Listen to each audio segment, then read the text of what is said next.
Bonjour, bienvenue dans ce live du jeudi que j'ai bien cru oublier à un moment, j'avoue. Mais non, on est là. Il faudra quand même qu'on règle cette histoire de story, mais on va en discuter quand tout le monde sera là. Bon, bah du coup, le temps que tout le monde arrive, qu'est-ce que je peux dire? Rappelez rapidement. On va passer 1 heure, 1 heure et demie à peu près ensemble.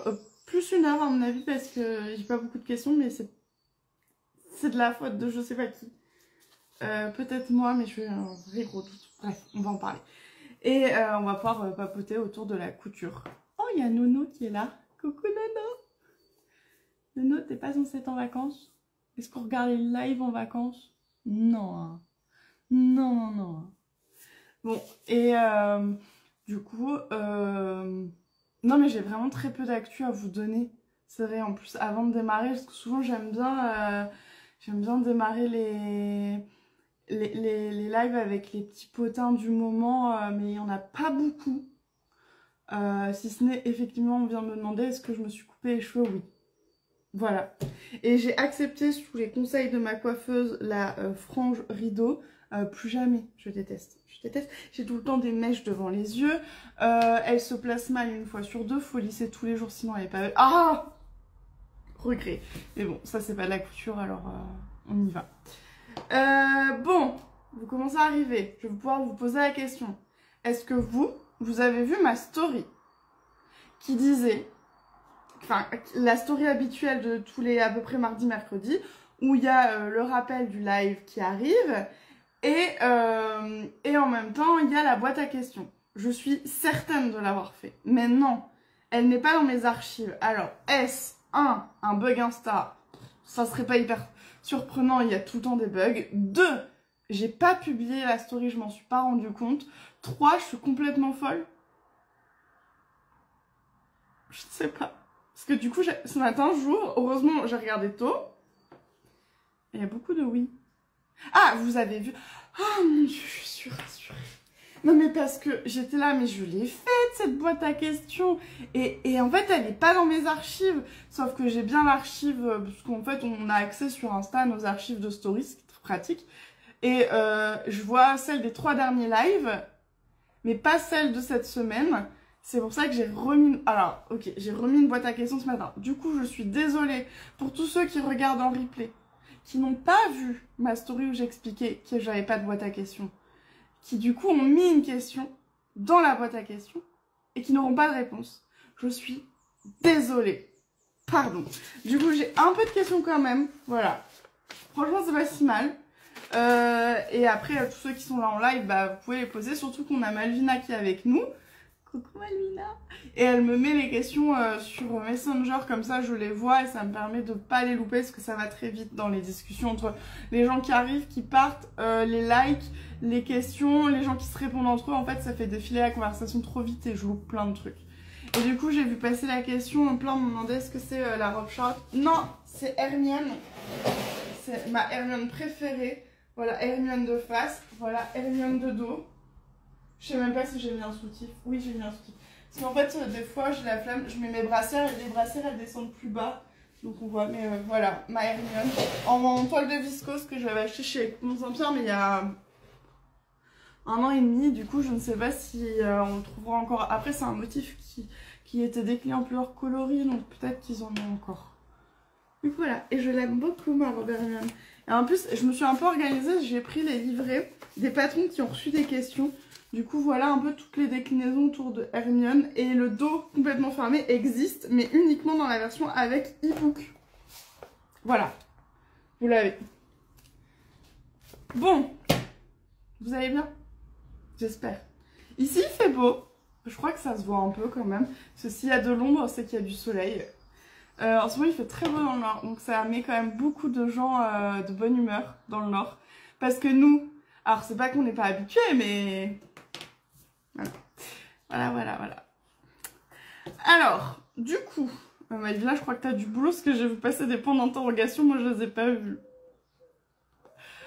Pardon. Mais normalement, Malvina, elle va écrire les questions, vous inquiétez pas. Alors, et ben, Ah si, je peux quand même vous faire un... Oui, c'est bon, j'ai vu pas apparaître la question, du coup c'est bon, Malvina, elle est au taquet. Et si on finit juste le sujet métaux, apparemment c'est un peu la loose parce que le sud a l'air d'être un peu plus sous l'eau et le nord est super épargné. Bah pour une fois que c'est nous, pardonnez-nous d'en profiter, hein. Je vous rappelle quand même que nous, on est habitués au temps gris. Mais là, il fait beau. Sinon, les mini-nouvelles. Le patron gratuit qui va sortir dans le club Petit Patron. Du coup, rappel, le club Petit Patron, c'est le club de fidélité de Petit Patron. Vous pouvez vous inscrire à partir du moment où vous avez un compte client sur le site, en ayant acheté ou non. Et ensuite, en fait, vous pouvez cumuler des points avec les achats. Tous les euros se transforment en points. Vous pouvez parrainer des gens, n'hésitez surtout pas à le faire parce que c'est assez rentable. Et vous pouvez réaliser des missions. C'est des défis qu'on vous lance et qui rapportent pas mal de points. Et en fait, ces points, vous pouvez les utiliser, les échanger contre des récompenses. Et il va y avoir pour la première fois un patron inédit qui va sortir. Il ne sera que dans le club, c'est-à-dire qu'on ne pourra pas l'acheter. Il faudra être membre du club et avoir assez de points pour l'avoir. Donc c'est trop cool. J'avance dessus. Doucement. En fait, il est presque terminé. J'attends les schémas toujours de Zoé, mais Zoé, elle avait plein de choses ces derniers temps. Elle était pas mal occupée. Donc normalement, elle devrait me les livrer demain. Donc ça veut dire que le patron, je vais le terminer demain ou lundi. Mais ce sera pas bon parce qu'il part chez les testeurs. Donc on est sur une sortie d'ici à peu près 2 semaines. Mais pour me faire pardonner, j'essaie d'organiser actuellement des événements un peu sympas. J'en dis pas plus parce que tout est en négociation. Même Malvina est pas au courant, j'ai pas eu le temps de lui en parler. Pardon Malvina. Alors je regarde mon écran alors qu'en fait elle est là. Pardon Malvina. Je vais t'en parler. Mais c'est juste que j'ai eu des réponses 3 minutes avant le live. Voilà. Pardon. Sur ce, c'est... Voilà. Et est-ce que vous voulez les résultats du sondage du patron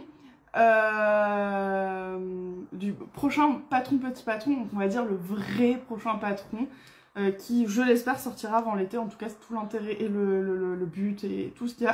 Donc, il y a un vote qui est encore en cours, hein. Il n'est pas trop tard pour voter, je le ferme ce soir. Et donc il y a 3 patrons qui sont en compétition et c'est pareil, c'est dans le club Petit Patron, donc je peux vous faire des quiz, donc c'est trop bien, c'est hyper pratique. Donc vous pouvez encore voter entre 3 idées.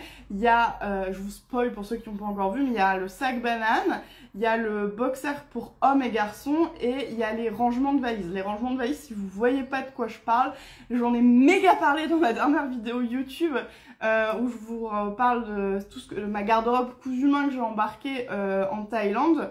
En fait, je suis très tatasse depuis toujours sur le rangement parce que je voyage pas mal à sac à dos et un sac à dos ça peut être vite l'enfer. Et j'ai acheté des rangements qui n'ont plu et pas plu, j'explique dans la vidéo. Et du coup, je me suis dit, mais en fait, est-ce qu'il faudrait pas qu'on les fasse nous-mêmes et mieux? Et en plus avec de la couleur, parce que ça serait bien. Donc, tout ça pour dire que le vote est en cours. Il y a clairement, même si vous pouvez encore aller voter, il y a un gagnant qui explose tout actuellement. Donc, est-ce que vous voulez les résultats? J'ai vu 800 oui, donc je pense qu'on y va. De toute façon, vous allez pouvoir... Enfin, les votes vont, je pense, pas changer grand-chose. Parce que... J'ai vu les questions, j'y répondrai. Parce qu'il y a vraiment un gagnant qui se démarque, qui n'était pas celui que j'attendais. Et j'ai posé la question à plusieurs personnes autour de moi et tout le monde était comme moi, elle a eu tort. Du coup, ça n'est pas du tout la banane. La banane se fait dégommer. Et ça m'a méga surpris dans le sens où c'est le patron qu'on me demande à l'écrit en MP, etc. Mais finalement, comme toujours, le poids des silencieux est vachement plus important que ceux qui parlent. Alors, des fois, on le dit en positif, en négatif, c'est-à-dire que autant les commentaires négatifs, on a l'impression de se prendre une vague de commentaires négatifs, mais en réalité, ça ne représente que quelques pourcents des gens qui ont vu ou qui nous suivent. Je sais pas, est-ce que vous suivez vraiment des gens que vous allez critiquer? Je suis pas sûre. Mais là, c'est un peu pareil. Autant il y a des gens qui viennent réclamer, des fois avec un peu de culot, je dirais, des patrons, mais vous ne représentez pas la majorité de ceux qui veulent une banane, puisque la banane, elle est vraiment méga à la traîne. Et le numéro 1, et je suis pas mécontente, même si les 2 autres enfin, les 3 patrons me faisaient envie. Mais clairement, c'est les sacs de rangement, les pochettes de rangement pour la valise. Je ne m'attendais pas à ce que ça soit une domination pareille. Mais vraiment, j'ai pas les stats exactes. Je peux peut-être même aller chercher en direct en vrai. Je regarde si j'arrive à aller chercher. Je vous promets rien. Non, j'y arriverai pas parce que je suis pas connectée. Mais on est vraiment sur une méga nomination. Maintenant, le boxer est quand même vachement demandé. C'est juste la banane qui est à la traîne. Donc, je viens de voir passer un message. Trop de bananes, tue la banane. Je suis entièrement d'accord. C'est la raison pour laquelle on le fait pas. On en avait fait une avant. J'exclus pas qu'elle déboule dans le club Petit Patron. Je suis en réflexion. Puisque c'était un ancien patron gratuit. Après, je me suis dit, mais est-ce que ça a du sens d'en faire une? Parce que je les ai vus tout arriver d'un coup par toutes les marques. Moi, j'avais l'impression que ça servait à rien d'arriver avec un patron dont on n'a pas besoin puisqu'il y a déjà du choix. Et vous étiez hyper nombreux à dire ouais mais nous on veut avec les explications de Petit Patron et tout. Et c'est vrai que quand j'ai voulu m'en coudre une, moi j'ai pas trouvé mon bonheur dans les patrons qu'il y avait parce que j'avais mes petites exigences. Je me suis dit bah à un moment je vais me la patronner, est-ce que je la sors en patron? Bon, je vais pas dire que je le ferai pas, mais ce sera pas le prochain patron. Voilà. Et du coup pour finir sur ce petit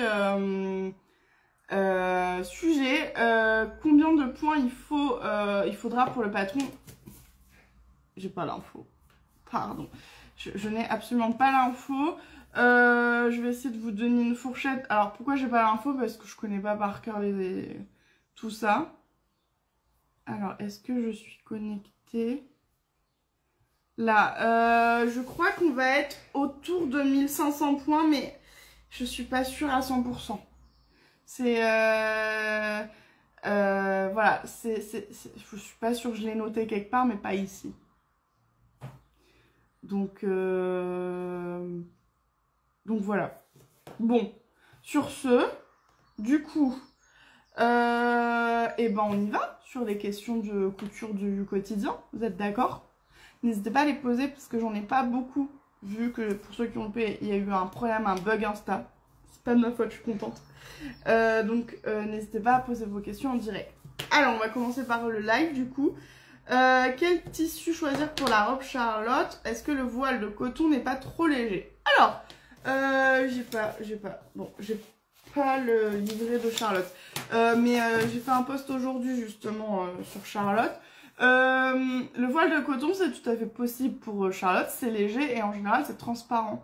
Du coup il faut avoir l'aisance de doubler puisque ce patron n'a pas été pensé pour être doublé. Il n'est pas impossible à doubler en contreplaquant toutes les pièces, mais bon, faut savoir le faire. Et nous, on n'a pas de tuto et on n'en fera pas sur cette robe-là. Du coup, le voile, c'est ok. Après, Charlotte, elle est super cool en tissu. Je vais ouvrir l'annuaire de mon livre pour pas en oublier. La Bible couture pour débutants. Merci parce qu'en mars, vous avez été pas mal à craquer pour le livre. J'ai vu les chiffres. J'ai pas le droit de vous les transmettre. Ça me rend chèvre, vous le savez, hein, mais j'ai pas le droit. J'ai signé un truc et c'est formellement interdit. Mais bon, en mars, il y a eu des belles ventes et ça m'a fait plaisir. Alors, du coup, pour faire la robe Charlotte, on va pouvoir prendre toute la famille des toiles de coton. Donc, ça part de la crétonne. Attention que c'est un tissu qui, à la base, c'est la merde, en fait, la crétonne. C'est ça, on va résumer comme ça. C'est vraiment pas un tissu qualitatif. La popeline est mieux, un tissage plus serré, plus dense, des couleurs plus vives et une durée de vie plus longue. La batiste qui est plus fine que la popeline mais qui n'est pas encore comme le voile, donc qui n'est pas transparent. Le chambré, c'est ce qui ressemble au jean mais qui est tout souple. C'est une batiste qui ressemble au jean. La broderie anglaise, si elle n'est pas trop transparente pour vous, parce que suivant le motif de la broderie, ça peut être très troué ou pas trop. La gaze, elle est compatible avec Charlotte, vous pouvez y aller. Le plume tissé, c'est très beau. Le cire-ce-cœur, c'est très très beau. Le voile, c'est ok. Le canvas, c'est non. Hop. Le velours, oui, mais que le fin. Celui qu'on appelle le velours Milleray. Parce que les grosses cottes, ça va être trop épais. La flanelle pour l'hiver, c'est tout à fait possible. Dans les tissus plus difficiles à coudre mais compatibles, on va avoir le satin, le crêpe, la mousseline, le taffetas, le twill. Et voilà. En vrai, c'est déjà une belle sélection. Qui sont compatibles avec la robe Charlotte. Évidemment, tout est noté dans votre livret. Hein. Voilà. Et Charlotte, elle a son tuto vidéo. Et dans le tuto vidéo, je vous montre au passage comment faire la robe Charlotte en posant du passepoil. C'est quelque chose qui vous avait beaucoup plu. Donc sachez que c'est possible. Alors, du coup, c'est bon, j'ai répondu à cette question. On passe à la boîte à questions miniature. Est-ce que j'ai une astuce pour poser droit les boutons de jean sur une veste Gaïa et entre parenthèses, tu avais mis les poser au marteau. Alors en fait, les boutons de jean, c'est les boutons métalliques qui sont assez faciles à mettre parce qu'en gros, ils se clipsent, mais il faut de la force. Donc il y a une technique qui est au marteau qui, moi, m'a toujours agacée parce que je trouve qu'on les déforme. Effectivement, ils peuvent se mettre pas très droits. J'avoue que j'ai une astuce, mais elle nécessite du matériel, c'est d'avoir une pince. Les pinces universelles en mercerie, celles qui vont me permettre de poser toutes les pressions, les boutons, etc. En 3 secondes, c'est fait, c'est toujours nickel, ça abîme pas le bouton. Du coup, j'avoue, mes boutons de jean, je les pose beaucoup avec ma pince YKK. Et maintenant, j'ai la Vario... Ah, là, elle est là. Mais celle-là, c'est une chair, il faut avoir un usage. Il y a écrit ton nom quelque part?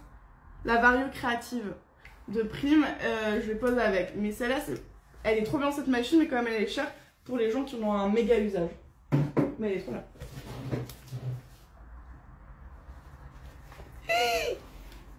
Pascaline, j'ai vu ta question. Je pense que Malina va la noter, mais je l'ai vue. Je vais lui laisser la noter pour que je tire. Oui, c'est grave. Alors, ça va. Par contre, il faut que je regarde quand même un petit peu. Ah, vous m'avez tous dit le nom de la machine, merci. Franchement, avec Laurie, on s'est entraîné à retenir son nom. Je trouve que son nom n'est pas facile. Après, Prime, c'est une marque allemande qui est très présente sur le marché américain. Du coup, nous, Français, qui parlons déjà difficilement notre propre langue et très mal les autres, on est en galère. Donc, la Vario Creative Tool, c'est un nom qui m'est pas facile à retenir. Je ne l'imprime pas et ça veut dire que je ne le retiendrai jamais. Soit je retiens tout de suite, soit je retiens jamais. C'est pas pratique. Allez, c'est parti. Des petites questions. En live, j'ai eu: pour faire un sac Aristide, est-il possible de prendre certaines pièces en contre-droit fil avec un velours milleret?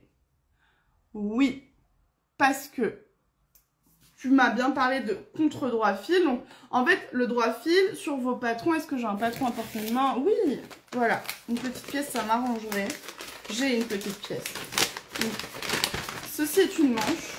Là, en rouge, se trouve le tracé du droit fil. Est-ce que ça se voit? Ouais, voilà. Ça, c'est le sens dans lequel il faut mettre la pièce. C'est-à-dire que là, on a le haut du tissu, là, on a le bas, puisque la flèche pointe vers le bas. S'il y a un motif, il faut bien suivre ça. Et le droit fil, il est parallèle à ce qu'on appelle la lisière du tissu. Et j'ai pas un pet de tissu à portée de main. C'est les bords qui sont propres de votre tissu. Pas là où le vendeur a coupé, mais ceux qui sont en perpendiculaire, beaucoup, enfin, voilà. Et souvent, il y a une petite trame un peu spéciale, tissée ou tricotée suivant le tissu que vous utilisez. Et ça, c'est le sens droit fil, donc il faut le respecter. Là, pour de l'accessoire, il va y avoir une tolérance à être en contre-droit fil. Donc parfaitement en contre-droit fil, parce qu'en plus ton velours il a un tissage très très dense et serré qui va faire que ça se détend pas trop. Par contre les billets, donc un peu n'importe comment, vous oubliez, ça va pocher, déformer, ça va être un enfer. Donc ça peut le faire. D'ailleurs on a des pièces qui sont, nous sur nos patrons d'accessoires, où on a mis les deux droits fils. En fait on a mis droit fil et contre-droit fil pour vous dire oui vous pouvez. Parce que des fois, cette pièce, elle passe pas en largeur dans votre laisse parce que la largeur du tissu est trop petite par rapport à la pièce pour les bandoulières. Et donc, on vous dit, donc pour Aristide, c'est ok. Par contre, Aristide étant un sac rond, vous faites super gaffe, droit fil ou contre droit fil. Le billet, vous allez voir, ça va être super compliqué. Il y a Dini qui dit « Oh purée, j'avais jamais percuté que la flèche du droit fil suivait le sens du motif. » Bah oui, depuis toujours.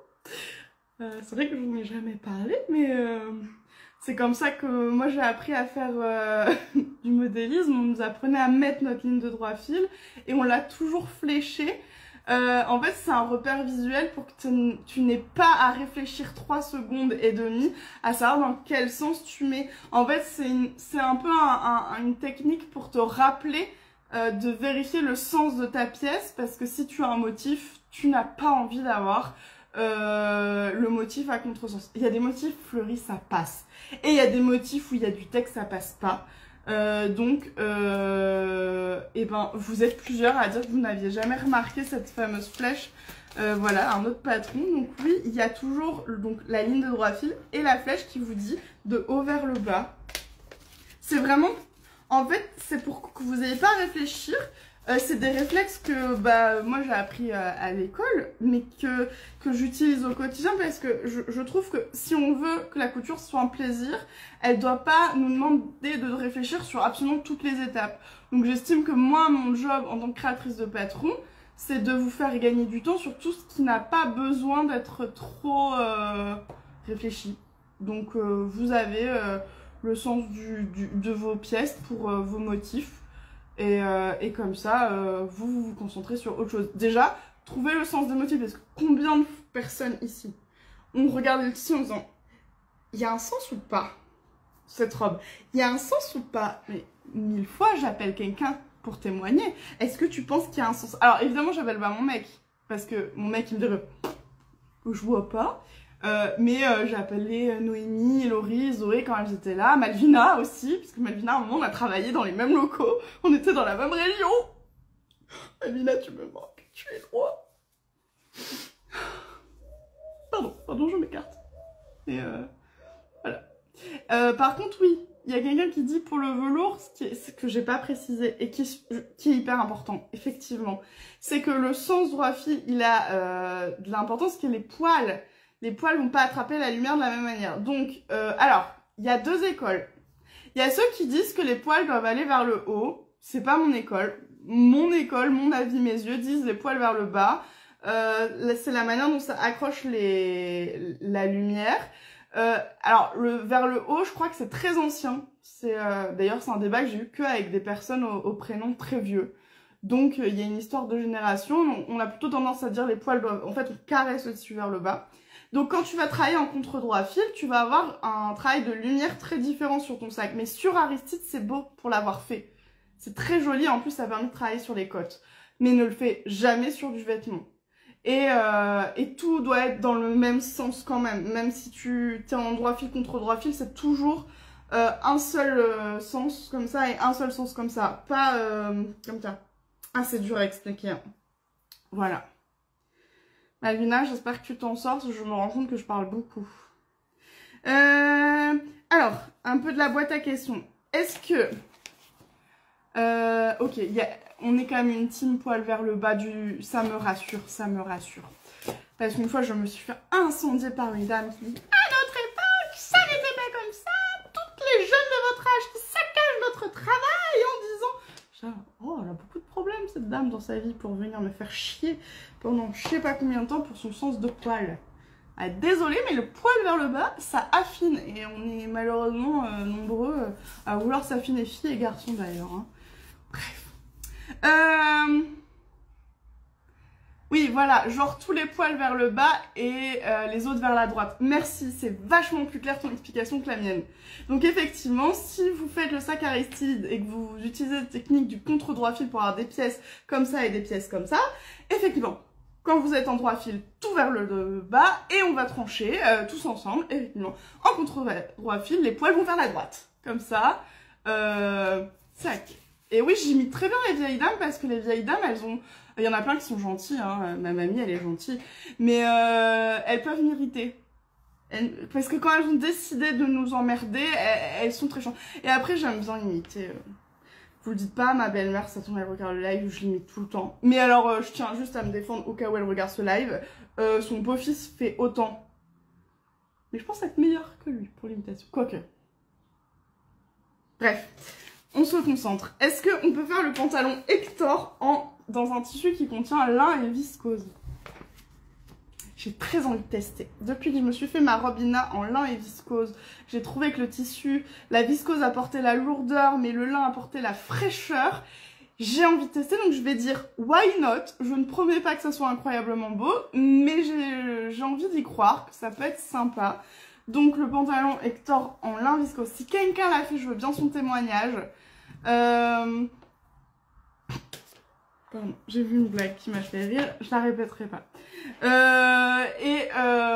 Et du coup, il faudrait que je cherche un tissu. D'ailleurs, pour la petite histoire, quand je suis allée à Paris il y a 15 jours, je suis allée au Coupon Saint-Pierre et comme j'avais déjà acheté un tissu lin viscose de ma robe Ina là-bas, je me suis dit tiens, je vais regarder s'ils en ont pas. En fait, tous les motifs étaient pas à mon goût. Je vais dire quelque chose de pas bien. Donc ils étaient pas à mon goût, donc j'ai pas acheté de tissu.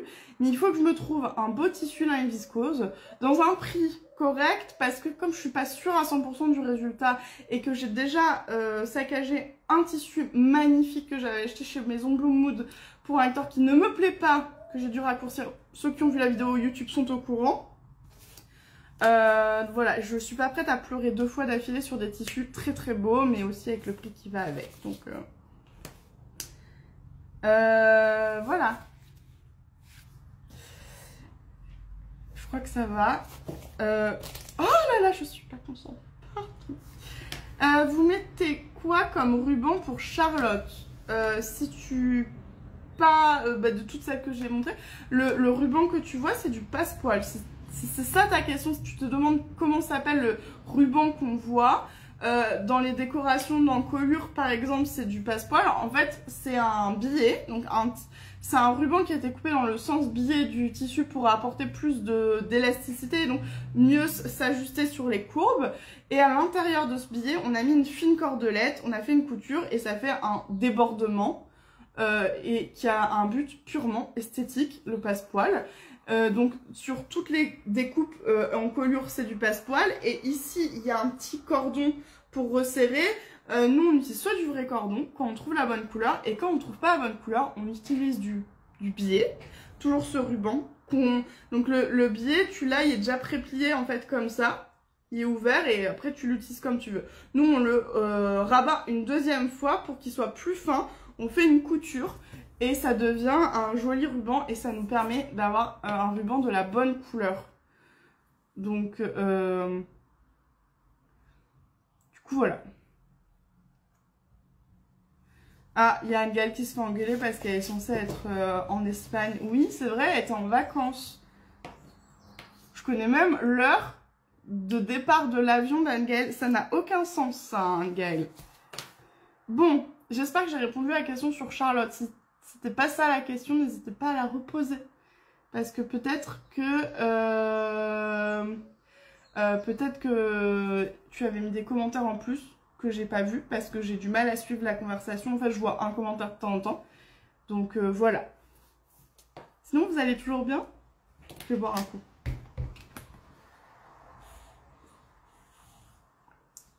Pardon. Pensez à boire. Juste un rappel. 2 litres par jour minimum. Oui, oui, oui. Je vais me faire une robe longue Ina. Attends, j'ai sorti les machins. Donc, voici Ina.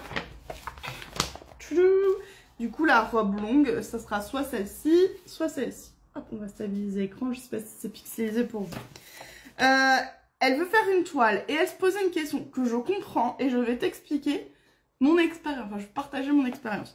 Est-ce qu'elle fait le crop top de Ina ou est-ce qu'elle fait la blouse? Alors, Ina, en fait, ça peut être soit un crop top.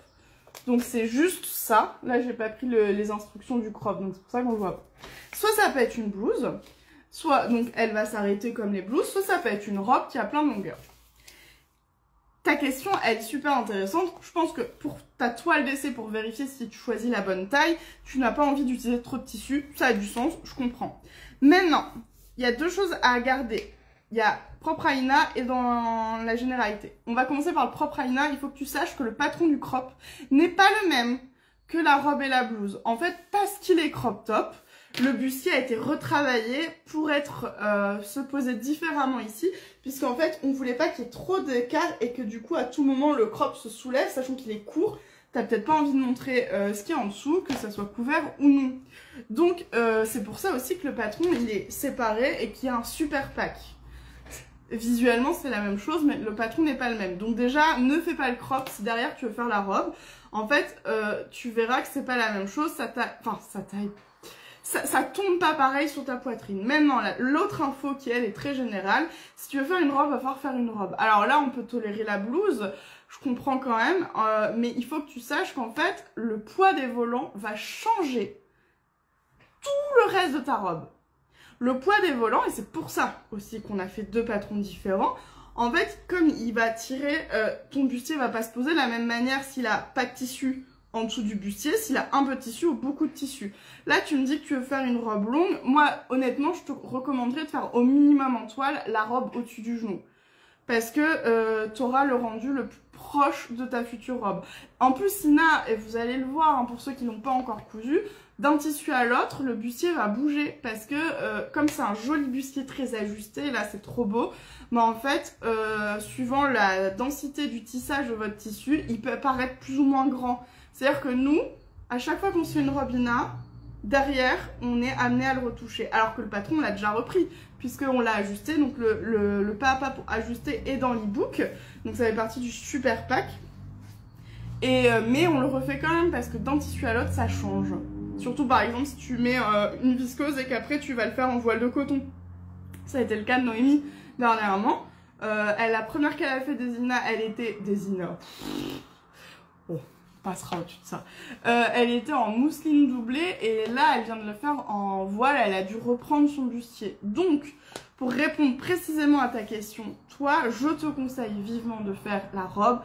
À défaut, si vraiment t'as pas assez de tissu, tu peux faire la blouse, mais pas le crop.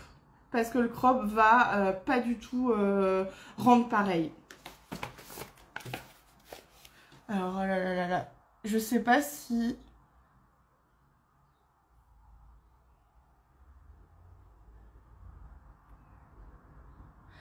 y a Linda qui dit, est-ce qu'on a essayé Ina avec Soren? On a mis des photos. Noémie et moi, on porte crop top Ina avec Soren. C'est très beau. C'est très beau.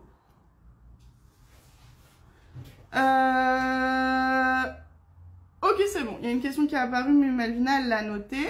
Du coup, ne pas abandonner Malvina sur la conversation. Je te vois, hein, promis. Comment choisir la longueur des volants pour avril? J'hésite entre la longue et la moyenne. Je souhaite me faire 2 volants. Alors, j'ai pas pris le patron avril. Bah non, parce que c'était pas... la robe avril, elle a plusieurs volants. Et en fait, on a mis des longueurs de volants qui vont s'ajuster à votre stature. J'ai horreur de ce terme parce qu'il veut presque rien dire. Stature, c'est la hauteur que vous faites. Donc, on travaille sur une base, une stature, on va dire standard d'1,65 m avec une proportion féminine, c'est-à-dire un buste qui est plus court que les jambes. Donc, normalement, quand vous vous asseyez... comment vous expliquer ça? En fait, les mecs, ils sont soit 50-50, ils ont le buste presque aussi long que les jambes, hein, presque, soit ils ont bientôt, enfin, ils ont pas des longues jambes. Les filles, c'est plutôt l'inverse, on a plutôt tendance à avoir des longues jambes. Mais c'est pour ça que j'aime pas la notion de stature. Donc, le standard, c'est que votre buste, il est... Enfin, vos jambes, c'est pas 2/3 de votre taille, mais c'est un peu... Voilà, c'est plutôt une proportion comme ça. Les jambes sont vraiment plus longues que le buste. Mais ça dépend de chacun. Et nous, on a un super exemple, c'est le duo Noémie et moi. On a 1 cm d'écart en taille. Et je peux vous dire qu'en stature, réellement, ça change tout. Parce qu'on a 7 cm de longueur différente. Parce que moi, j'ai plutôt un buste court et des longues jambes. Et Noémie, c'est l'inverse. Elle a plutôt un long buste et des petites jambes. Ce qui fait que ses longueurs de jupe ne sont pas les mêmes. Donc... la longueur moyenne sur les volants, en général, c'est la stature à 1,65 m. Quand t'es très grande, tu peux d'office aller te mettre sur la longue. Et quand t'es plutôt très petit, donc je pense à 1,55 m par exemple, tu peux aller sur les petites hauteurs. Maintenant, c'est pour ça qu'on te dira toujours de faire des toiles, parce qu'une fois que tu l'essaies sur toi, tu vas pouvoir ajuster. Et le conseil que je donne, c'est quand vous avez fait votre essai, votre robe avril d'essai, reportez ce que vous enlevez de vos volants parce qu'ils sont peut-être trop longs. Moi, je prévois toujours plus long et je raccourcis. Pensez à le mettre sur le patron. Comme ça, la fois d'après, vous n'avez pas à faire ces modifications parce que vous l'avez fait une première fois. Du coup, voilà. J'espère que j'ai répondu à la question. Oui, j'espère que j'ai répondu à ta question. Et si j'ai pas répondu, bah tu peux venir mettre un message que Malvina me transmettra. Je crois qu'il y a un énorme débat sur la toile. Du coup, je vais répondre à cette question parce qu'on va pouvoir débattre sur ça. Question de méga débutante, mais pour faire une toile, on utilise quel tissu? Alors, si on veut bien faire les choses, on utilisera le même tissu que le tissu définitif. Donc par exemple, je veux me faire une robe Hermione dans cette jolie viscose. Je vais utiliser une toile de viscose qui m'aura pas coûté cher pour me déculpabiliser. Faut savoir que la quasi-totalité de vos toiles, vous allez pouvoir les porter. Sauf si vous avez ce qu'on appelle un corps très atypique. Si c'est le cas, vous le savez, rien ne vous va du premier coup. C'est pas cool, mais c'est parce qu'on est tous uniques. Donc, ce qu'il faut juste retenir, c'est que votre toile, si vous commencez à faire un maillot de bain dans un tissu, une toile de coton type popeline, ça ne sert à rien, vous rentrez pas dans votre maillot de bain, ça ne vous apportera aucune info sur votre portée, et donc en fait votre toile, vous aurez perdu votre temps.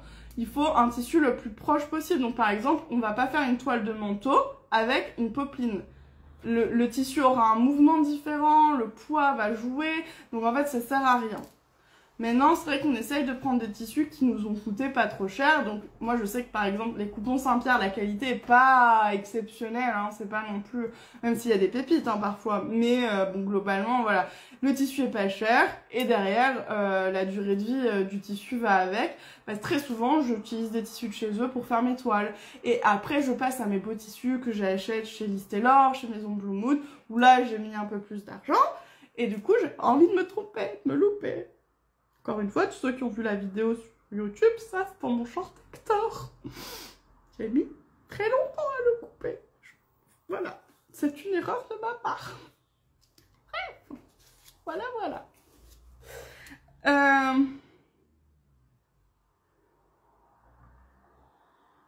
Alors, je vois qu'il y a quelqu'un qui rebondit. Donc, tu fais l'ajustement de Ina pendant la réalisation, mais cela ne sera pas un souci de manque de tissu tant que l'on respecte la grille des tailles. En fait, dans la majorité des cas, Ina, elle sera un peu trop grande. Elle peut bailler un peu ici. Ça dépend vraiment de ton bonnet. Comme c'est impossible de faire quelque chose de parfait pour tous les corps, vu qu'ils sont tous très différents, dès que c'est ajusté, ben, en fait, ça se voit que c'est pas parfaitement ajusté. Donc, la plupart du temps, oui, tu fais tes ajustements au moment de coudre. Quand tu as cousu tout ton bustier et que tu as posé le premier volant, c'est indispensable, parce que le poids va jouer. Et donc, comme la plupart du temps, il faut enlever du tissu, ça ne posera pas de problème. Ça prend du temps, je suis d'accord, mais ça dépend juste si tu veux quelque chose de nickel sur mesure pour toi ou pas. Et je rappelle que dans le commerce, quand vous achetez des vêtements, vous tolérez un max de défauts parce que vous savez que c'est ça ou rien. Vous l'achetez tel quel et vous le portez tel quel. On est juste très exigeant quand on coud pour soi. Donc, on a l'œil un petit peu plus affûté sur les ajustements. Mais ça dépendra toujours. Il ne faut pas avoir honte de ne pas vouloir ajuster parfaitement le vêtement à vous. Vous avez le droit. En fait, il n'y a personne qui doit vous juger pour ça.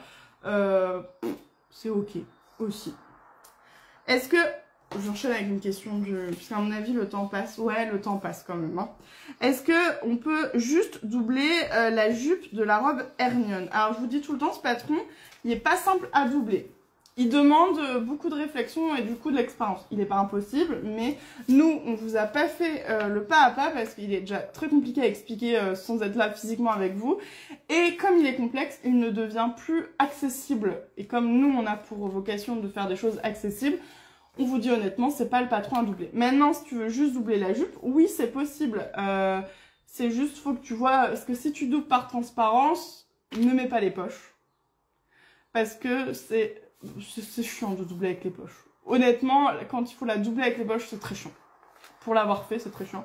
Donc, ça reste possible de doubler juste la jupe. Mais pas trop lourd, hein. Parce que si ça devient trop lourd, le buste aura du mal à tenir les tissus. Ah, elle est efficace, Malvina. Bonjour, j'ai vu la vidéo sur la valise pour la Thaïlande. C'est un sac à dos. Hein. J'ai trouvé super le short William cousu dans des chutes de French Terry, mais ce n'est pas trop chaud. Eh ben non, parce que le French Terry, c'est un sweat qu'on appelle aussi très souvent du sweat d'été. C'est un tissu sweat pour faire des pulls ou des joggings, mais fin. c'est ceux qu'on aime porter l'été. Et souvent, le French Terry est fait à base de coton. En tout cas, moi, je vous recommande celui à base de coton. Du coup, il a quelque chose d'assez respirant. Et donc, en fait, les shorts en French Terry, moi, j'aime bien. Parce que d'un seul coup, je trouve qu'ils ont un effet plus couvrant. Je pense que je ne serais pas à l'aise d'être dans la rue avec un short en jersey. Que je trouve très fin et que j'apparente un peu à du sous-vêtement ou du pyjama. Par contre, j'assume totalement mes shorts William en French Terry pour aller balader mon chien. So, souvent, le soir, j'ai envie d'être à l'aise. En plus, elle m'emmène toujours en pleine campagne, donc je sais que si je mets ma jolie petite tenue, elle va être tachée. Je vais me prendre... Enfin, tous ceux qui ont un chien le savent, hein, entre leur envie, je le dis, hein, parce que tu l'as encore fait il y a 2 jours, cette habitude qu'ils ont de se rouler dans le purin, dans les champs, de creuser et de venir nous faire un câlin juste après. Voilà, on est tout sale. Donc, je suis très contente d'avoir mes shorts et William en French Terry, mais je valide à 1000%. Et oui, il y a un gars qui dit « Idem, je préfère William en French Terry parce qu'on voit pas la marque de Paola. » Bah oui, je pense que c'est ça qui fait que le William en jersey, moi je le trouve trop bien pour du pyjama, mais il marque parce que c'est fin le jersey, c'est du t-shirt ou de la culotte. Donc c'est pas... Enfin, c'est pas très... On est moins à l'aise en fait, même si je pense qu'à un moment il y a dû y avoir 1000 modes où il fallait voir les traces de culottes, mais après les Paola c'est pas les culottes à la mode, c'est parce qu'elles couvrent les fesses. Donc du coup c'est vrai que moi je suis très French Terry pour mon short William. Et il y en a plein apparemment qui le valident en French Terry, c'est trop cool. Et vous le dites pas à Noémie parce que si elle est en live elle va m'envoyer un message. Je vais tester les poches d'Hector sur William, on va essayer. Mais vous le dites pas à Noémie, hein, parce qu'elle n'est pas d'accord avec les poches sur la maille. C'était un débat un petit peu... Olé, c'est entre nous. Non, je déconne, ça crie jamais avec Noémie, elle sait pas crier. Même quand elle engueulait mon chat, elle était... Oh, Flocon, tu exagères de m'avoir mordu, regarde, je saigne. C'est pas bien. Voilà, Noémie, c'est pas la violence incarnée. Donc, alors... Ah, il n'y a plus de questions dans le live. Ouh, ben, ça va, il nous reste des questions, les gars. Un gars qui dit, il n'y a qu'en essayant que tu pourras savoir. Je sais exactement comment ça va se passer. Par contre, je pense que ça va être très costaud en termes d'épaisseur. Ce ne sera pas accessible à toutes les machines parce que les poches d'Hector, elles se prennent dans la ceinture. Contrairement aux poches de toutes les robes qui sont juste dans la couture côté. Ça, clairement, ça va vous déformer vos poches. En fait, les poches, elles vont apparaître, ça va être moche. Mais du coup, Hector, comme la poche, elle est accrochée dans la ceinture. Le poids de la poche est réparti entre le côté et le haut. Donc, il y a moins de chances que ça déforme votre short. Maintenant, ça veut dire qu'à la ceinture, il y a les 2 épaisseurs de la ceinture plus les 2 épaisseurs de la poche. Mais on est en French Terry. 4 épaisseurs de French Terry. Toutes les machines et toutes les surjoteuses ne pourront pas le passer facilement.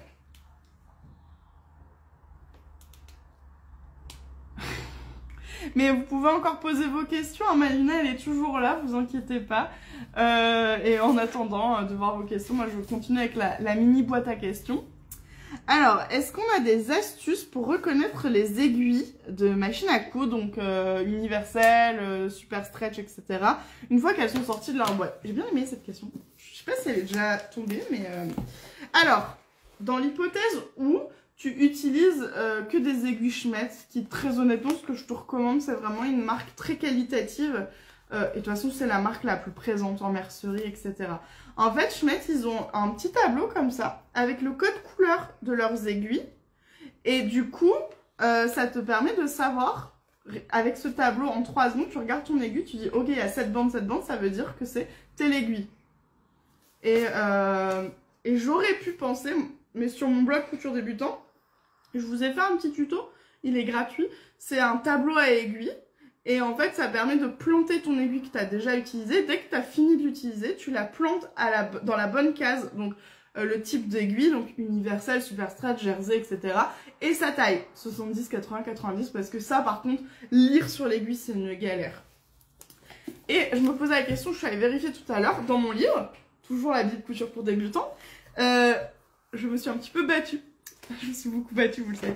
Non, je leur ai dit que j'y tenais vraiment fort. Ce tableau que je t'ai montré, il y est.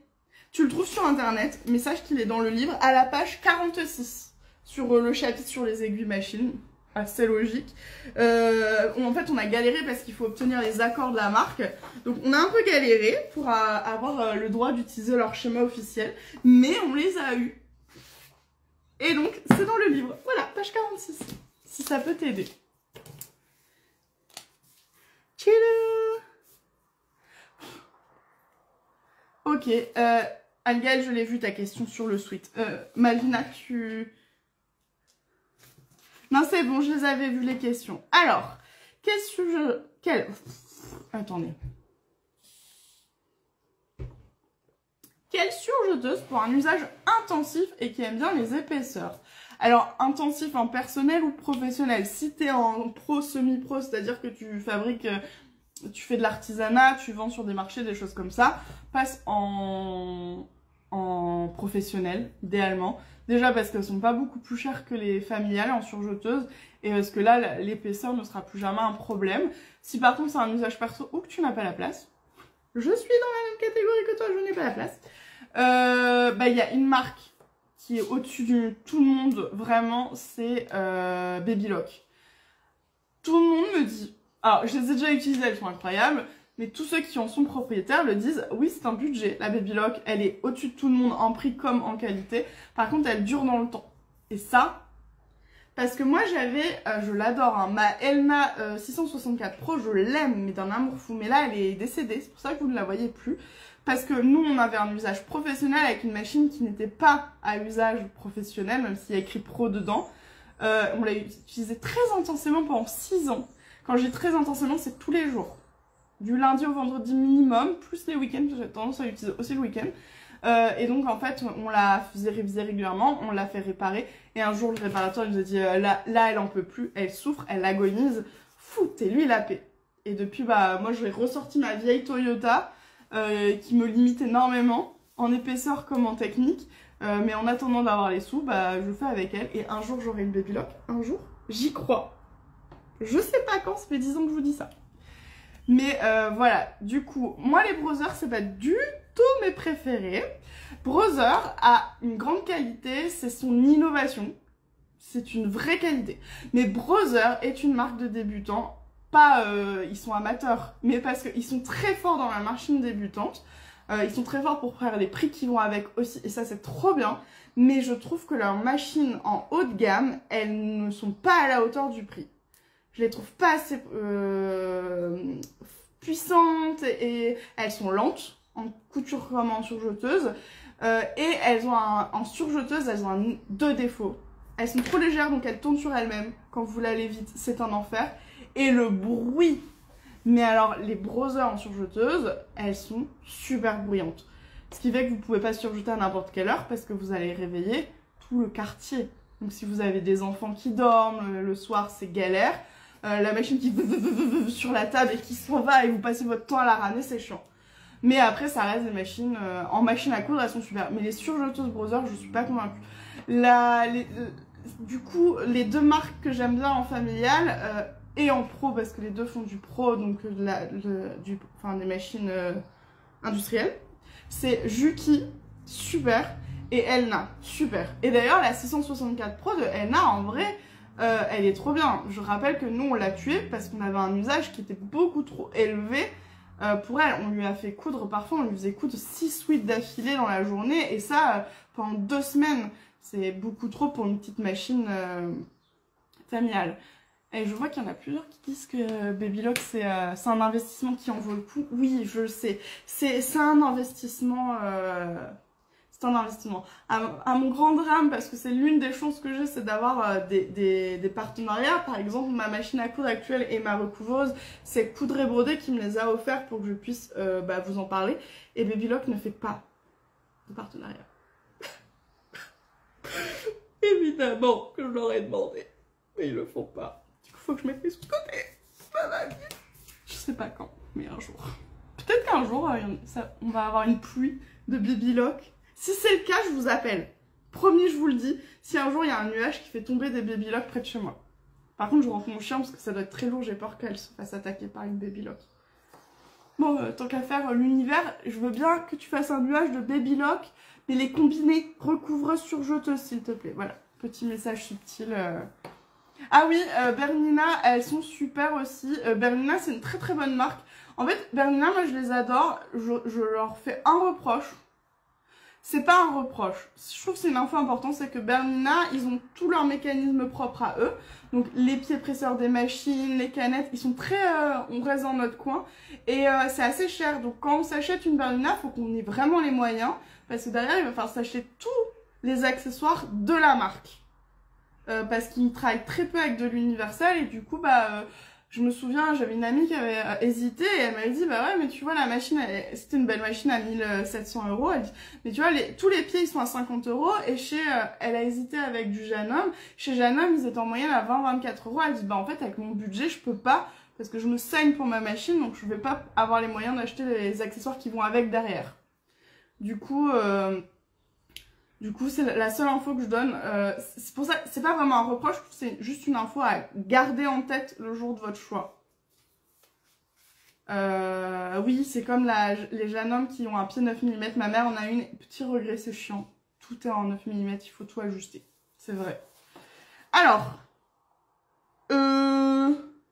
bah, je vais prendre la boîte à questions. Est-ce que je peux coudre Isidore, donc c'est le gilet, dans autre chose que de la maille? Non. Les patrons qui sont pensés pour la maille ne peuvent pas être cousus dans autre chose que de la maille parce que vous n'allez pas rentrer dedans vu que la maille c'est élastique et qu'un tissu non élastique va craquer au moindre mouvement. Donc s'il y a une règle absolue, si ton patron est annoncé comme un patron que pour de la maille, tu ne peux pas utiliser autre chose que de la maille. Et le débat s'arrête vraiment là, il n'y a pas de négociation possible. L'inverse est parfois possible. Un patron chaîne et trame peut parfois être cousu en maille, mais c'est pas possible dans l'autre sens. Voilà. Pour une fois que je peux répondre rapidement, il faut que j'apprenne à être plus rapide dans mes réponses. Est-ce qu'on peut doubler Léontine? La robe Léontine, je l'ai pas non plus, mais oui. Léontine, je ne vois pas de... Oui, tu peux la doubler. Il y a le zip si tu le mets, parce que je rappelle, le zip dans le dos, il n'est pas obligatoire. Je conseille d'en faire une première d'essai avec le zip, mais si vous vous rendez compte que vous n'avez pas du tout de problème à l'enlever sans zip, vous pouvez ne pas mettre le zip sur les prochaines. Mais c'est à tester, parce que certains, suivant la morphologie qu'on a, n'y arriveront pas. Mais du coup, oui, Léontine, vous pouvez la doubler. Bon, après, il faut savoir le faire. Enfin, il faut avoir déjà un peu l'aisance qu'il y a le zip, etc. Mais pas super compliqué, je dirais. Alors, les poches de la jupe Chelsea empêchent-elles de mettre une doublure? Oui et non. Ta question, elle est super intéressante. Chelsea! Alors, j'ai une Chelsea ici. Donc, la jupe qui tourne. Alors, tu peux doubler ta jupe. D'ailleurs, dans l'e-book Chelsea, c'est disponible tout seul, puisqu'il est arrivé longtemps après le patron, on te montre comment doubler. Mais en général, tu doubles ta jupe parce qu'elle est transparent. Et donc, en fait, c'est une espèce de logique esthétique. C'est que si ton tissu est transparent, si tu y mets des poches, ça sera pas joli. Et non, on ne met pas les poches à travers les deux épaisseurs. Ça serait horrible. Votre jupe, elle pocherait, ça serait vraiment pas du tout esthétique. Donc, plus ou moins, oui, on double. Enfin, tu peux doubler ta jupe, mais si tu la doubles, c'est sans poche. Du coup, je l'ai. La question sur le lavage, je l'ai, Malvina. Je voudrais faire des culottes Paola ou trouver de la jolie dentelle pas spécialement unie. Moi, j'en avais trouvé à une époque chez Mondial Tissu. Mais peut-être, il doit y avoir des boutiques un peu plus spécialisées en mercerie. Je pense à ces marques qui font que de la lingerie. Alors là en tête j'ai Fitio Lingerie et Eclipse et Charlotte Jobert, ces marques là, et je fais mes dessous si elles existent encore. Dans l'hypothèse où ils ont une partie mercerie, peut-être que tu trouveras plus facilement des belles dentelles vraiment adaptées à la lingerie. Didi, même pas en rêve tu sors. Pardon, excusez-moi, il y a une tentative de fugue féline. Tu veux pas plutôt venir faire le live avec nous? Mes chats n'ont le droit de sortir que sous surveillance. Et Thelma, elle dort trop pour la surveiller. Hein? Oui. T'es trop vieille, tu connais pas l'extérieur. Tu sais même pas ce que c'est une voiture. Je le sais. Qui c'est qui s'est allongé devant une voiture à l'époque où je la laissais aller sur la route? Ouais, c'est toi. Donc non, tu n'iras pas dehors, sans surveillance. Je vais donc fermer la fenêtre. Ouais. Je reviens.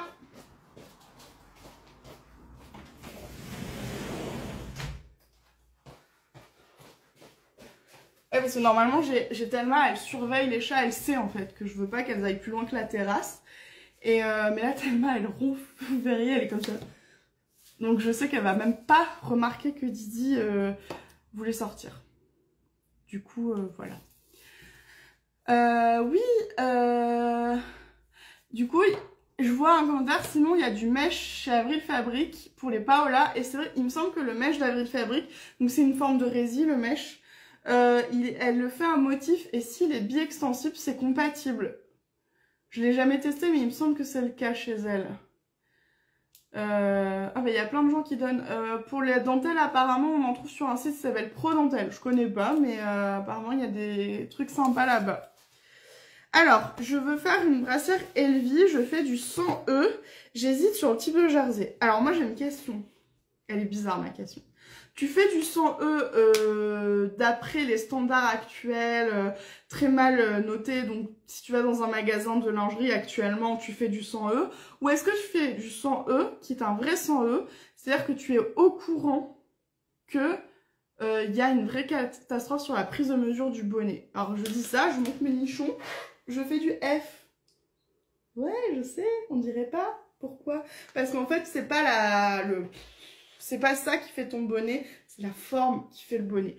C'est la profondeur, etc. Je crois qu'il y a une fille trop bien qui explique ça. Charlène. Je suis sûre que quelqu'un me mettra le nom, parce qu'à chaque fois j'oublie. Parce que ça change un peu tout sur la réflexion. Quoi qu'il arrive, si tu cherches du maintien, j'irai... Moi, des fois, j'utilise des jerseys qui sont plutôt les jerseys rattachés aux vêtements de sport, donc les lycra, qui apportent plus de maintien. Et avec une doublure. Alors moi j'ai pas été transcendée par le PowerNet qui est la doublure réputée très bien maintenante pour la lingerie. Elle est pas nulle non plus, mais elle est pas aussi exceptionnelle que ce que j'en lisais partout. Mais le PowerNet en doublure peut être une bonne solution pour apporter un bon maintien. Du coup je sais plus si j'ai montré Alvi, c'est elle. Parce que j'ai pris les livrets. Hein. Charlène Lingerie. Voilà. Merci à chaque fois. Cette fille, elle explique super bien. Elle nous aide à reprendre le pouvoir sur notre poitrine à 1000%. Je la recommande. Et il y a plein de gens qui le disent. Donc, elle est trop bien. La seule exception de patron chez Petit Patron entre chaîne et trame et maille, c'est Charlotte qui peut être cousue en jersey. Alors, est-ce que c'est la seule? Faudrait que je réfléchisse vraiment beaucoup et je commence à être cramée. Mais effectivement, Charlotte, alors genre, on peut la coudre en jersey. Léontine, je pense qu'on peut en vrai en jersey. C'est juste que la règle, c'est que les tissus qui ont été développés pour être en maille ne peuvent pas être cousus en chaîne et trame. Vraiment, il faut retenir ça. Ah, et j'ai oublié pour la question Elvie, quel tissu pour la toile? Alors là, vraiment, franchement, pour la lingerie, vous n'avez pas vraiment d'autre choix. Utilisez vos tissus. Parce que chaque tissu va apporter un tombé différent, un maintien différent. Donc il faut y aller directement. Après c'est une petite pièce. Donc t'es pas sur une énorme perte de tissu au cas où vraiment ça ne va pas. Et voilà, il y a quelqu'un qui témoigne. Oui, j'avais vu ça aussi, persuadée de faire du C depuis des années. J'avais même fini en obras. Je ne supportais plus rien. En fait, j'ai appris que je faisais du E. Et ben, c'est exactement ce que j'ai vécu. Je pensais que je faisais un bonnet C. Moi, je pensais faire du sans C.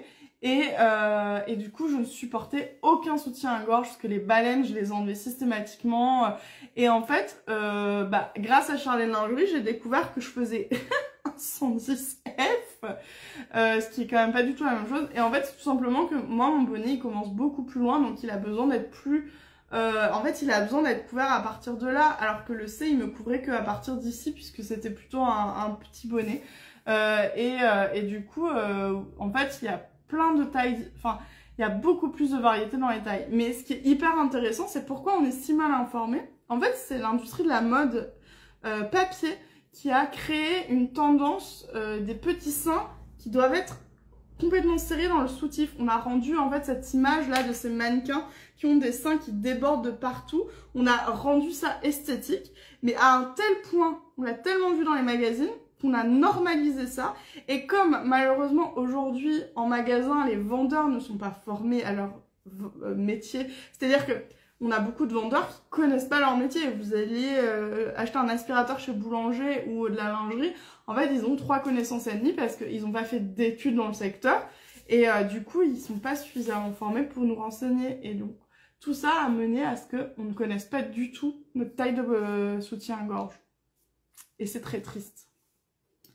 Allez, je vois qu'il y a quand même des questions. Le mesh pour sac de valise, c'est ok. Alors en fait, faut juste vérifier que le mesh soit non extensible parce qu'il y en a qui vont vendre sous l'appellation mesh du filet mesh qui n'est pas extensible, donc pas de problème. Si par contre l'espèce de mesh, je pense à Avril Fabrique qui est pour moi plus une résie, elle est très extensible, elle est très très fine, ne sera pas adaptée pour les sacs des valises parce que elle va craquer en fait sous la puissance du contenu. Donc, faut vraiment que ça soit du filet qui ne soit pas tout extensible dans tous les sens. Est-ce qu'on peut fixer les couleurs d'un tissu après le premier lavage? Il y a plein de questions derrière. Alors, tu peux, mais ça ne rattrapera jamais ce que tu as perdu. C'est-à-dire qu'au premier lavage, les tissus perdent un peu de leur éclat. Suivant la qualité, ils peuvent perdre beaucoup, non. Donc il y a des tissus qu'on va fixer d'office, par exemple le jean, bah déjà les toiles de coton, on dit que le coton boit, donc en fait il va perdre son intensité au premier lavage, donc on va plus facilement aller fixer ces tissus là avant de les laver une première fois. Donc une fois que tu as lavé ton tissu, si tu dis oh là là il a perdu en éclat mais tu sens qu'il pourrait encore perdre, tu peux le fixer pour que ce soit pas pire que ce que tu as déjà. Pareil, si tu l'as déjà cousu, c'est la même chose. Maintenant tu vas pas regagner en éclat. Ce qui est fait est fait. Et tu me demandais est-ce qu'il faut fixer le tissu sweat. C'est pas le tissu que je fixe le plus, moi j'avoue. En fait, je sais pas comment vous dire, c'est l'instinct qui me fait fixer mes tissus. Je fixe toutes mes toiles de viscose, parce que je sais que ça perd vite de son éclat, et que c'est pas beau une viscose qui a perdu de son éclat. Je fixe tous les jeans, assez facilement les tissus en coton, pas les polyester. Et après, si... je sais pas, je le sens au toucher, je suis là, genre, je le sens pas. Si on a un mauvais feeling, je fixe. Noémie, elle a une technique, elle fixe tout. J'ai pas sa patience. J'avoue. Mais elle a raison.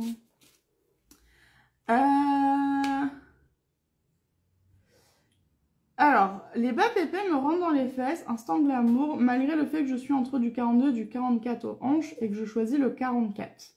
Systématiquement. Est-ce que j'ai une astuce? Bah là, c'est purement morphologique, je suis désolée.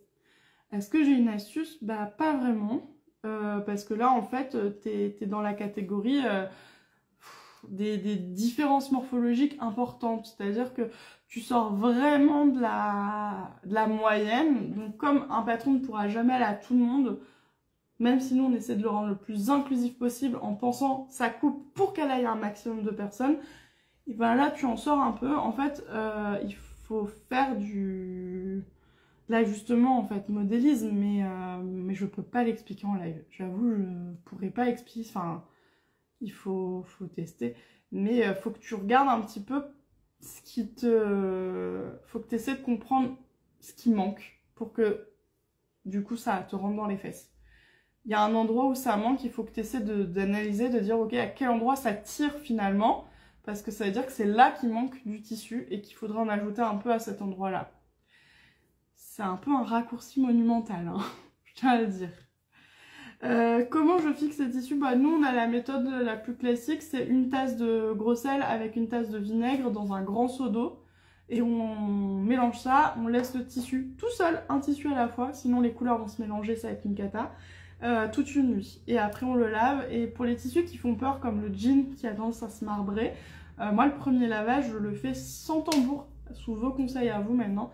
C'est-à-dire qu'il n'y a pas d'essorage et que j'ai la chance d'avoir des fils à linge chez moi, donc ils dégorgent d'eau dehors. Et sinon, je mets des serpillères. Je sais pas comment ça s'appelle dans les autres régions. Les trucs qui lavent le sol. Je sais pas comment vous appelez ça. Dans le nord, c'est une serpillière ou une vassingue. Mais Ça doit avoir d'autres noms. Pardon si j'ai pas les bons mots.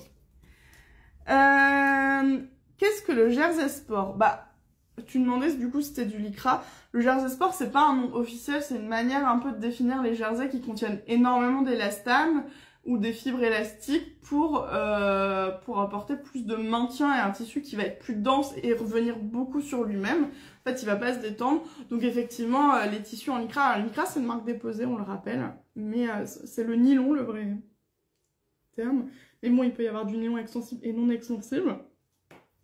Mais du coup, oui, c'est plutôt les tissus qu'on rapporte aux tissus de gymnastique et dans lesquels on fait les vêtements de sport. Si vous regardez un peu dans les magasins, je sais pas, vous allez chez Decathlon, vous allez voir que c'est pas tout à fait les mêmes jerseys que ceux qu'on porte au quotidien dans nos t-shirts. Après, est-ce que tu fais de l'accompagnement pour qu'on sache ajuster nos vêtements? Alors, non. C'est pas un truc que j'exclus de vous faire des mini-cours de modélisme accessibles. Après, j'ai pas pris de décision là-dessus parce que le modélisme, c'est une discipline assez technique. Et en fait, si t'as pas les bases, tu peux pas comprendre. C'est pas un truc où on te l'explique hyper... Enfin, on peut pas t'expliquer qu'une toute petite partie, t'es obligé de connaître tout l'ensemble. Sauf que l'ensemble, c'est 3 années d'études non-stop. Donc c'est beaucoup. Du coup, je suis toujours en réflexion de comment... En fait, je vais pouvoir vous transmettre certains ajustements, mais pas tous. Parce que là, en l'occurrence, sur les fesses, c'est un ajustement ultra technique. Il y a plein de modélistes, là, et de créateurs de marques de patrons qui sauraient même pas le faire.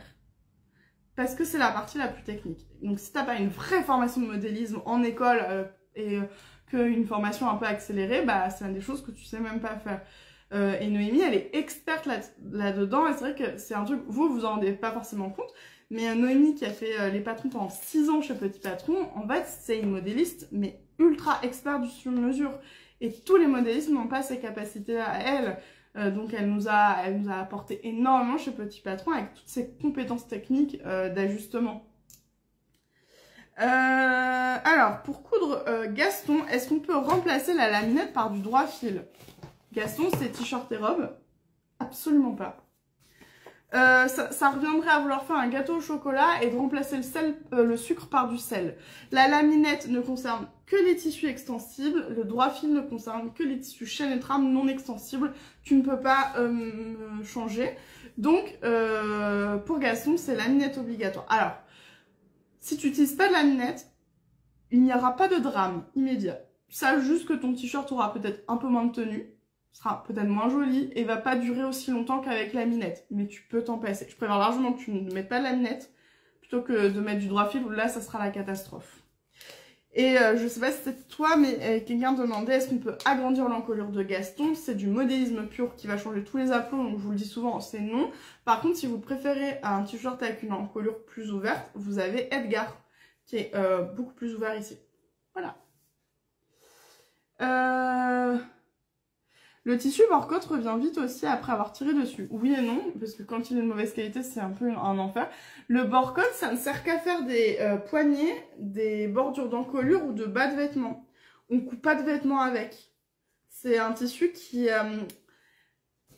j'ai testé pour vous une robe en bord-côte, c'était immonde, elle poche de tous les côtés, le tissu est pas fait pour. Ils utilisent que pour les bordures. Pardon. Je m'étouffe. Et je suis arrivée au bout des questions. Est-ce que c'est possible de faire les fronces avec de la laminette sur du jersey? Alors ta laminette ne doit jamais être froncée. La laminette, elle se trouve sur le tissu qui va recevoir le tissu froncé. Là, il y a les fronces. Là, c'est mon tissu droit. Mes fronces viennent là. La laminette, elle est de ce côté-là. Jamais côté fronce. Ça va te déformer tes fronces. Ça va être une catastrophe. Et en plus, très chiant à coudre. Donc, non. Ah bah voilà, j'avais vu la question en même temps que ma Luna. Et ouais. D'ailleurs, là, je suis en train de me coudre une robe Gaston. Hop, hop, hop. Du coup, je vous la montre. Elle est, bon, elle est presque finie, j'en suis aux ourlets. Et du coup, ici, j'ai des fronces. Les fronces, elles sont sur la partie bas. Et donc, ma laminette, je l'ai mis sur la pièce qui était en haut. Et donc, en fait, est-ce qu'on la voit? Parce que... Coucou, voilà. On la voit un peu là, Enfin, on la voit. Mais voilà. C'est pas... la laminette, on l'avait pas côté fronce. Alors, Pascaline, elle dit « J'ai fait des Isidore en bord-coff, je regrette. C'est en revoyant ma facture que j'ai compris ma bêtise. » Bah, ça nous arrive à tous, hein. Faut pas se blâmer non plus. Mais oui, le bord-coff, en fait, comme comme il est pas fait pour être un vêtement, il va mal se comporter, ça va vraiment pas être joli. Alors, le lastin, c'est celui qu'on utilise, je crois, parce qu'il y a vraiment débat sur cette notion-là. Est-ce que le... Alors, ok, je suis une fainéante, du coup. Est-ce qu'il y a d'autres méthodes pour froncer les deux fils? Bah, je sais qu'il y a des surjeteuses qui froncent, mais alors moi, je comprends pas l'intérêt. Parce que l'intérêt, c'est de froncer. Le problème, c'est que la surjeteuse, elle fronce et elle coud en même temps. Didier arrive, je vous préviens. Mais la quantité de fronce, vous la contrôlez pas à la surjeteuse. Or, vous avez besoin de contrôler parce que les fronces, elles vont se répartir sur une zone précise. Du coup, oui, il y a des pieds fronceurs, mais je comprends pas à quoi ils servent. Mais t'as la minette, ce que tu dis que t'as acheté de la minette, mais c'est super utile. Juste, ça prend 3 secondes de la poser. Vraiment.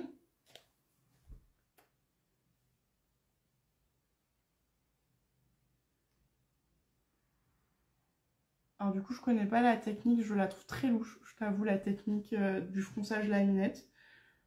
Je testerai pas. Enfin... Ah, j'avais pas vu la question, pardon. Pour fixer, moi j'utilise du gros sel, parce que ça coûte moins cher. Hein. Du sel, ça reste du sel quand même à un moment, donc c'est le gros sel hein, qui est fait pour fixer les tissus. Didi, tu squattes un peu là. Je suis désolée, ça va vite, je vois pas tous les commentaires. C'est en train de défiler... Je sais pas, ça s'est accéléré d'un coup, donc je sais pas du tout... J'ai pas suivi toute la discussion. Pardon. Mais du coup, je pense que nous sommes arrivés au bout de ce live, où finalement, on a réussi à être dans les temps, donc c'est cool. Si tout va bien, bah, je vous donne rendez-vous jeudi prochain. J'espère avec des infos précises sur la sortie de Poema. Mais normalement, je suis là jeudi prochain. Je pense pas avoir de problème. Et j'espère vraiment que j'aurai des infos sur Poema parce qu'il est temps que le patron sorte pour que je passe à la suite. C'est hyper important. C'est un moment de passer sur un patron rémunérateur. Du coup, je vous souhaite une belle journée. Merci à tous ceux qui étaient là en live. Merci à tous ceux qui nous regardent en replay aussi derrière. Et puis, bah, Didi vous fait un ronron. Alors, par contre, elle vous regarde pas. Je suis désolée. Ah mince. Bon, les deux dernières questions. Un t-shirt Gaston avec des fonces que dans le dos, ce serait esthétique ou pas? Bon, c'est une histoire de goût, hein, tu fais ce que tu veux. Pourquoi pas? Il n'y a rien qui t'interdit de le faire, je pense. Donc tu peux essayer. Sur ce, j'y vais pour de vrai. Passez une bonne journée!